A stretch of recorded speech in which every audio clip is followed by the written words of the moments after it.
Hello and welcome to another video. I'm Tash and today we are setting up a brand new journal for 2025. My new journal for the first half of the year comes from Notebook Therapy. It's the Tsuki Maple Moon journal in the B5 size. It has 176 pages of 160 GSM paper and a gorgeous orange velvety kind of texture on the cover, as well as gilded page edges with a pattern. I'll have it linked in the description box below if you're interested in getting one for yourself. I decided to try out the B5 size this time because A, I often find that while I can fit most things I need in an A5, I find myself really wishing for extra space, especially as I'm someone who really gets quite detailed when writing in my weeklies and things like that. And B, I like to decorate. I know this is an essential part of bullet journaling and I support you doing journaling however it works for you, but for me, a really beautifully decorated theme is important for many different reasons.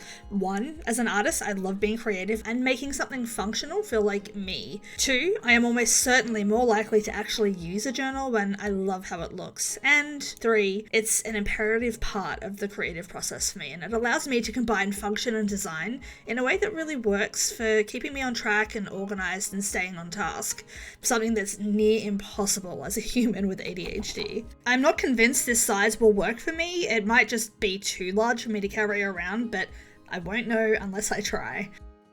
Anyway, I was very brave and I went straight into putting my name on the first page, and now we're looking through all the items that inspired this theme. I'm not even sure what I would call this theme. It's cozy, warm, natural books? I don't know, but I love it.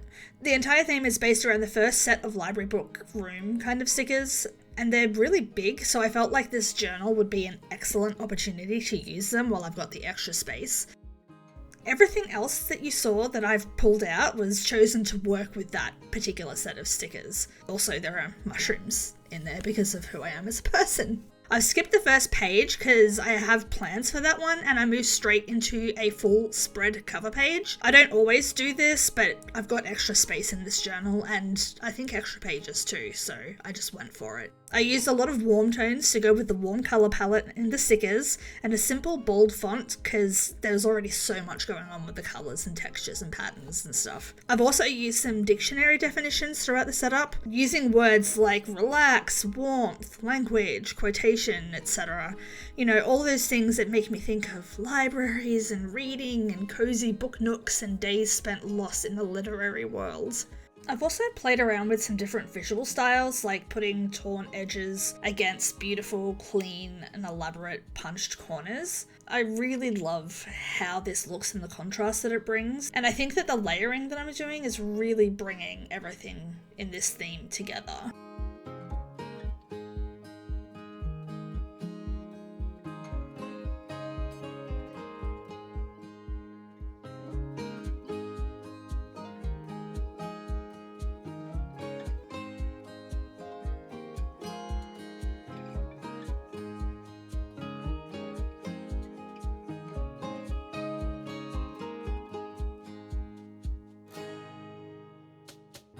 When editing this cover spread, I've actually left in a bit of my process that I go through when deciding where everything goes.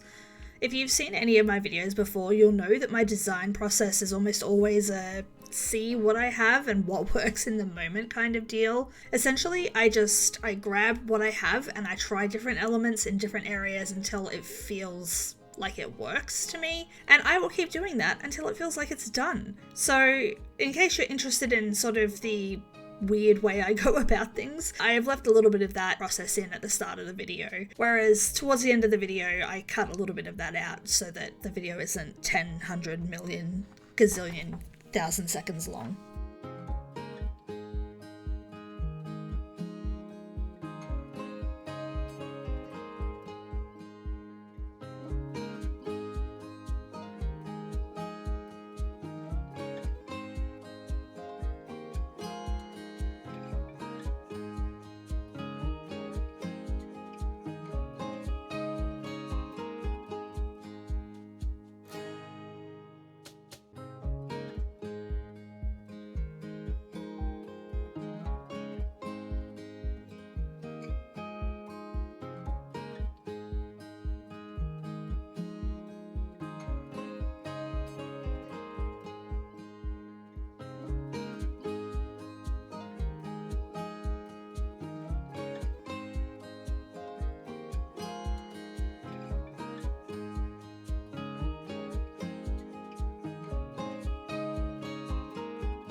A lot of the cheaper PET tapes that you can get from places like Gansai, a lot of the times they have filler words on the tapes to sort of take up space.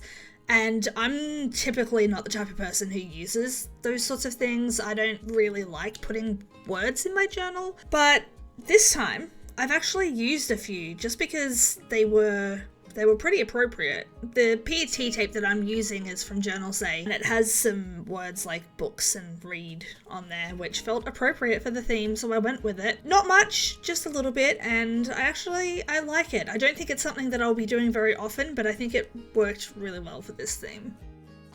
You might notice that I don't have an index in this setup as we go through, and that's because I just don't use them. Like, if I want to find something, I don't find it difficult to find things, so given that it's pretty much just monthly setups that I have in my journal, it's pretty easy to find where each month is, so it's not something that I bother with. But is it something that you find essential? I'd love to hear your thoughts and whether an index is something that you find really necessary in your start of journal setup.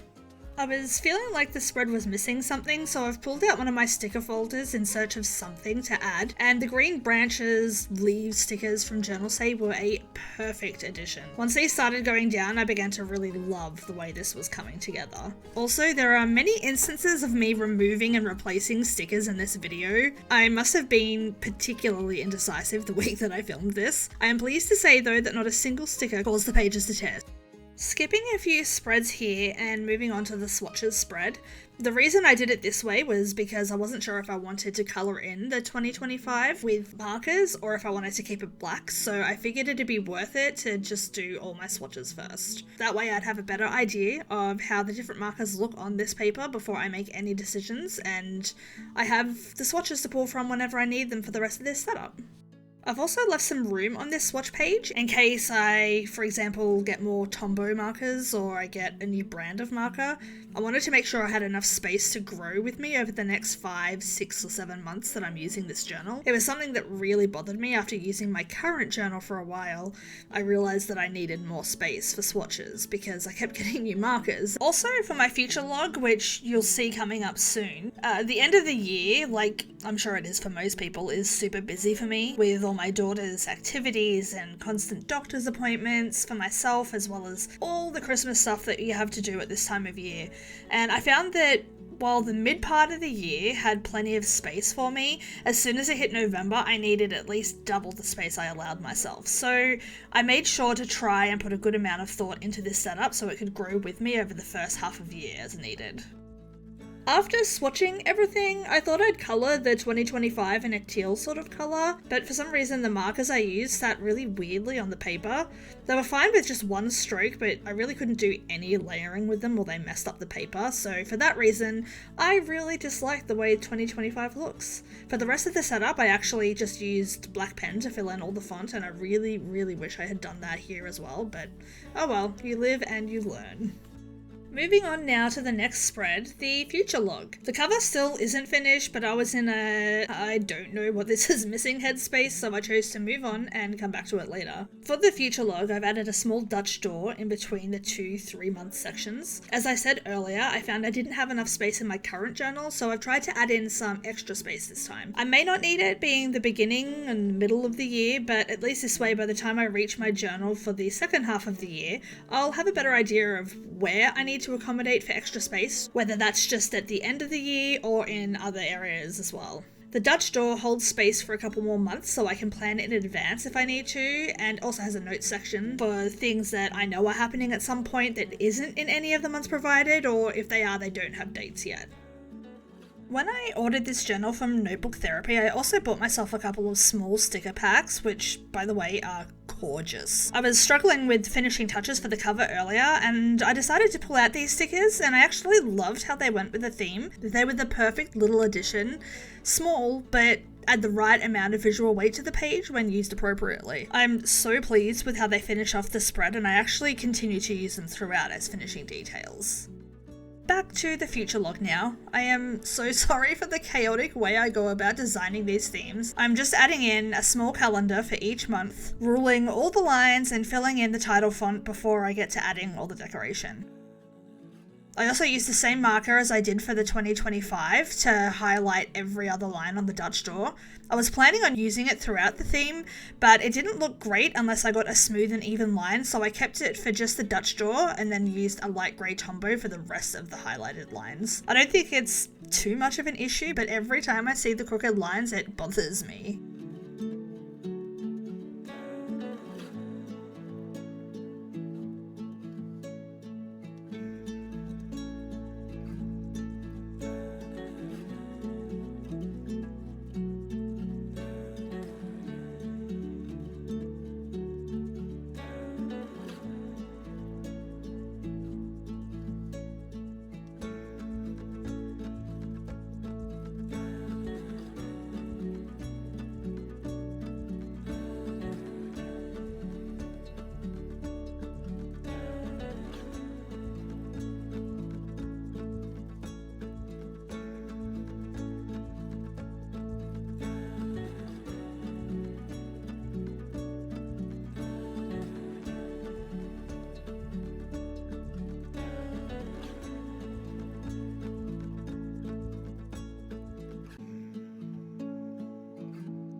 We are all done with the future log and now we're moving on to the About Me page. But first I'm actually making a grid spacing ruler from a Dutch door cutoff. In my current journal I had a tip in which really didn't work for me, so I used some inspiration from the wonderful Erin Smith and used her video tutorial for making one, and I just love how it turned out.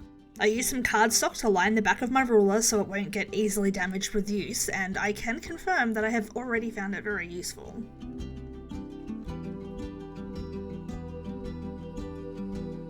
Now getting to the About Me and birthday pages. I really like to have an About Me page in my journal. It's not necessary by any means, but it's a great way for me to look back and see changes in myself over time, like what my mental state is, things that I'm loving or hating or that I'm struggling with. I also have a page for birthdays so that I can go back and add them into each month as they're happening, because I forget all the things. I am thinking, however, about making this a part of my future log for my next journal, because I don't really have enough birthdays in here to warrant a whole page, I don't think, and it might just be more succinct and easier to have it as a part of my future log.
And on to the next spread. Here we have a page for tracking my social media and YouTube channels. It's really encouraging for me to see the progress I'm making because I tend to focus on negatives. I did a similar thing in my current journal and it worked really well for me, so I've tweaked it and adjusted it a little bit for this journal setup. I also have a new addition to my journal setup. I've added a goals, progress and achievements page. I'm not the type of person who typically makes New Year resolutions. I never stick to them and I always forget what they are, but something I started implementing to each monthly setup a few months ago was a progress and achievements page. This was done on the suggestion of my psychologist to help me reflect on positives and have somewhere that I can physically see what I've done and the positives of how I'm doing. That was working reasonably well for me, so I decided to add one at the beginning of my journal setup as well. I'll only be focusing on one personal and one work-related goal for the 6 months, or however long this journal lasts for. But this way, I have some progress and achievements and goals to look at that take up sort of a larger scope, as well as some smaller, more detailed ones that will go in my monthly setups. It might not work for me, but as I've said a few times in this video, you don't know until you try.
Other than decorating the swatches spread, this is the last spread for this video. This one includes a few different sections. The first is a section where I can list all the things that I need or want to buy. I find it handy to keep a list, that way I can remember the things that I really do need, and for anything that I just want, if it's been on my list for a while or if it's been through a few journals and I still haven't gotten it, then I know I probably don't want it that much, which, that in turn helps me to save some money. I also have a section where I can note down any ideas I have for journal themes or layouts or anything that I just want to try creatively for my journal. Before I talk about the final section, I just wanted to quickly point out what I'm doing with these stickers here. For any stickers that I want to go over the binding of the page that are thick, sort of like the PET stickers that I'm using my straight edge cutter to cut them in half so that I can place them side by side, so that way they still look like one whole sticker, but it doesn't affect the binding and the turning of the pages properly. And as for the final section that I have laid out here, it is a new one for my journal for any recurring payments that I have. So I'm planning on adding in any payments like Netflix or my Bubble subscription for Stray Kids so that I can make sure that I've got enough money to cover those payments and I don't need to stress about it. Typically, in my current journal, I just look back at the previous month's calendar and I add them in when I migrate to the next month. but I thought this might be easier for me to have a set place that I can flip back to when adding in each month. It's also a spot to put down any new subscriptions or recurring payments that I might gather or pick up in the course of the life of this journal.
Moving on now to the swatches spread from the start of the video and just adding some decoration to tie it in with the whole theme. Coming up in a second, I actually layered some white paper over the binding of the page and the edge just wouldn't sit nicely over the binding. It kept sort of trying to lift, so I used my scissors here to trim it down so that it was just sitting on the edge of the page and not getting in the way of turning and utilising the journal as it should be used.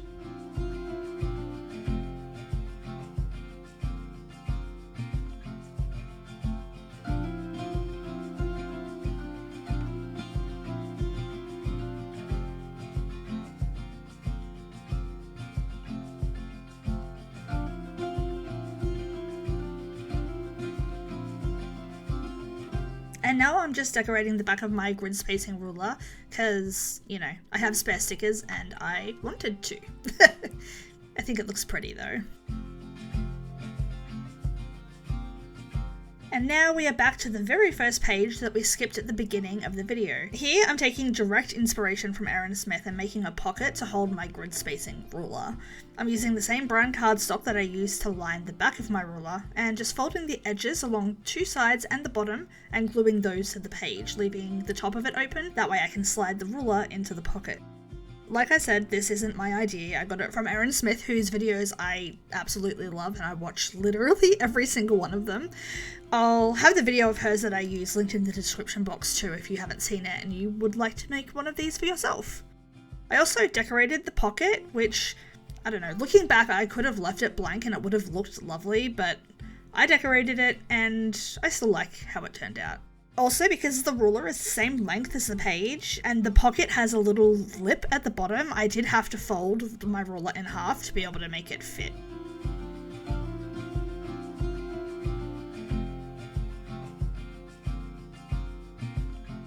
And with that, we have reached the end of another video. Let's flip back through all the pages together and have a look at everything we completed for this video.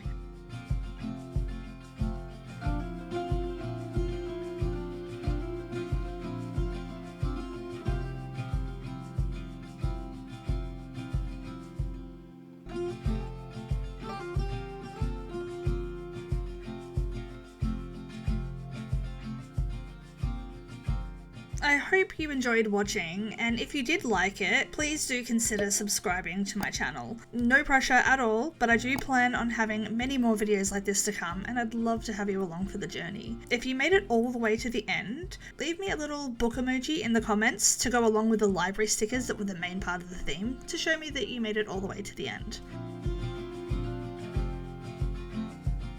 As always, I hope you are doing well, especially at this time of year when it can be really busy but also really difficult for a lot of people. Thank you so much for being here and for taking some of your precious time to spend with me, and I hope you have a safe and happy end to your year.